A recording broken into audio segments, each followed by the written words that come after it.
Chapter 9. Senora returned to the veranda. Her son Felipe was asleep. Alessandra sat at the foot of the bed, was watching him.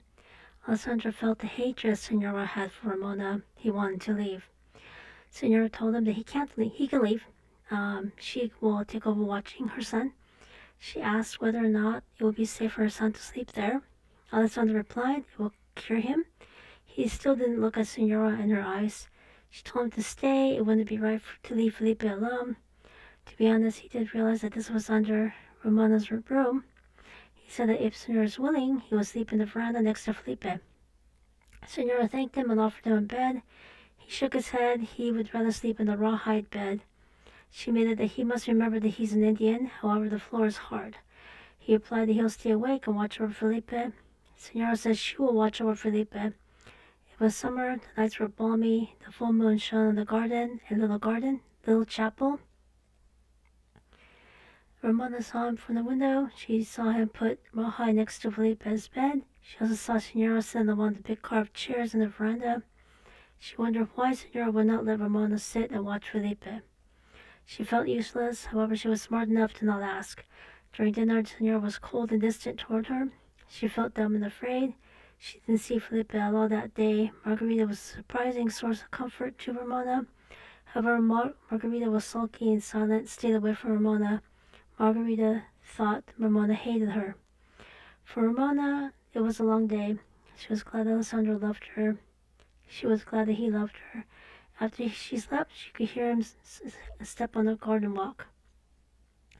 When she woke up, she sat on her bed, listened. She could hear Felipe breathing. She quietly left her bed, crept to the window, parted the curtains, looked out. Alessandro heard her. He asked if she wanted anything. When she asked if Felipe slept all night like this, he replied in the affirmative. She replied, "That's good." Although she wanted him to speak more, she couldn't think of anything else to say, so she gave a little sigh. Alessandra hoped that the saints would bless her. She thanked them. She went to her bed because she heard Senora open Senora's window. When she returned to the window, she heard Senora speaking with Alessandro. She knelt by her bed to pray for Felipe's recovery. By she, I mean, I'm talking about Ramona here. Alessandra asked Ramona if she was speaking. She replied negative. When she dropped her prayer beads, Alessandra realized she was praying. He returned to the veranda, sat on the railing. Ramona remained kneeling by her bed. Since the muslin curtain was transparent, she saw him. She kept her prayer beads on the floor. She was thankful and had gratitude. She had prayer that was better than any book. The sun was up. The birds chirped. Felipe remained sleeping. Senora came in and went. Ramona left her room quietly. When she went to the veranda, she smiled at Alessandro and looked at Felipe. She asked if it's okay for Felipe to sleep that long.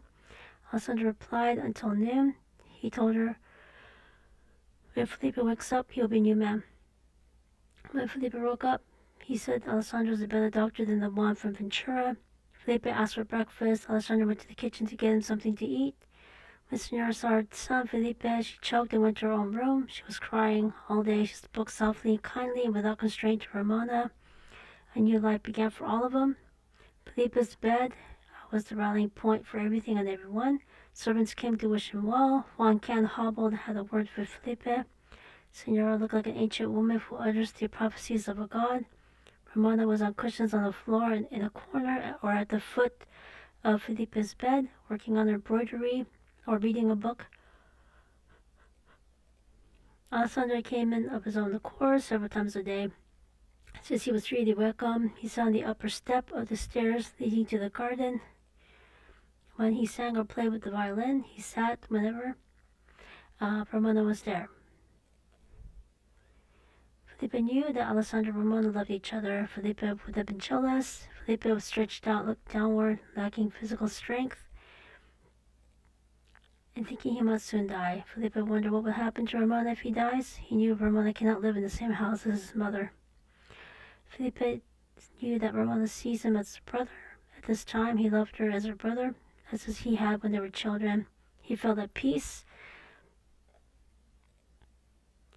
Felipe used this time to forecast, plot, and plan for Alessandro and Ramona. The only variable he couldn't figure out was his mother. How would she react? to Alessandro marrying Ramona. Granted, Ramona carried the Ortega name, her former foster mother, but Senora allowed Ramona to marry an Indian.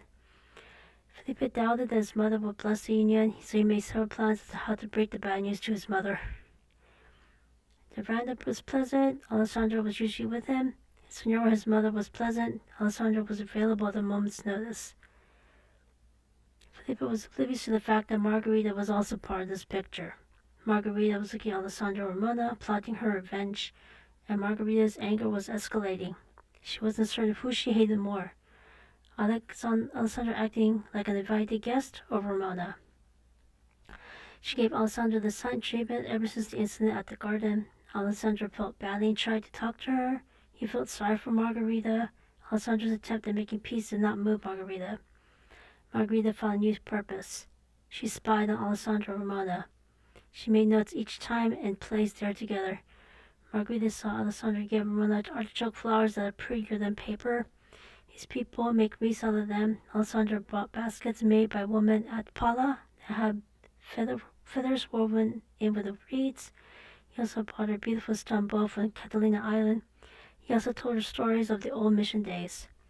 When Felipe talked with Ramona about Alessandro, she was very careful. In reply, only gave brief replies.